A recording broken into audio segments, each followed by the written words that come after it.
Rais wa Marekani Donald Trump anaripotiwa kuwa tayari kumaliza kampeni ya kijeshi dhidi ya Iran hata kama mlango wa Hormuz utaendelea kufungwa kwa kiasi kikubwa, huku jukumu la kufungua likiachwa kwa hatua ya baadaye. Kwa mujibu wa gazeti la Wall Street Journal, Trump na wasaidizi wake walifikia hitimisho kuwa operesheni ya kufungua mlango huo muhimu wa usafirishaji ingeongeza muda wa operesheni zaidi ya ratiba yake ya wiki 4 hadi 6.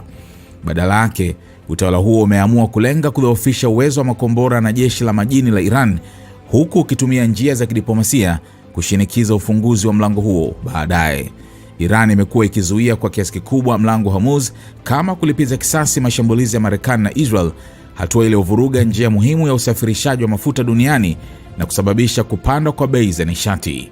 Nchini Marekani, bei ya mafuta ya petroli imevuka $4 kwa gallon kwa mara ya kwanza katika zaidi ya miaka mitatu, kwa mujibu wa data ya GasBuddy. Licha ya kuonesha matumaini kuhusu mazungumzo yanayoendelea, Trump alionya kuwa iwapo makubaliano hayatafikiwa haraka na mlango huo hautafunguliwa, Marekani itashambulia miundombinu ya nishati ya Iran, ikiwemo mitambo ya umeme, visima vya mafuta na kisiwa cha Kurg.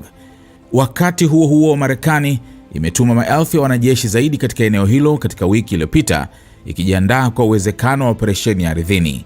Wachambuzi wanaeleza kuwa maandalizi hayo yanaweza pia kuwa njia ya kuishinikiza Tehran kukubali masharti ya Marekani. Juhudi za kumaliza vita zimekuwa ngumu zaidi kutokana na mashambulizi ya Marekani na Israel kuua viongozi kadhaa wa juu wa Iran, hali iliyodhoofisha uwezo wa Tehran kufanya maamuzi na kufanya mazungumzo kuwa magumu. Hata hivyo, maafisa wa kijasusi wanasema mashambulizi hayo pia yamepunguza uwezo wa Iran kuratibu mashambulizi makubwa ya kulipiza kisasi.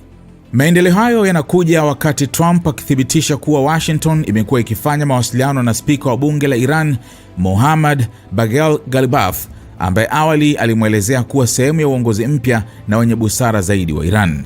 Kwa upande wake, waziri mkuu wa Israel Benjamin Netanyahu alisema vita dhidi ya Iran vimefanikisha zaidi ya nusu ya malengo yake, ingawa hakutaja muda wa kumalizika kwake.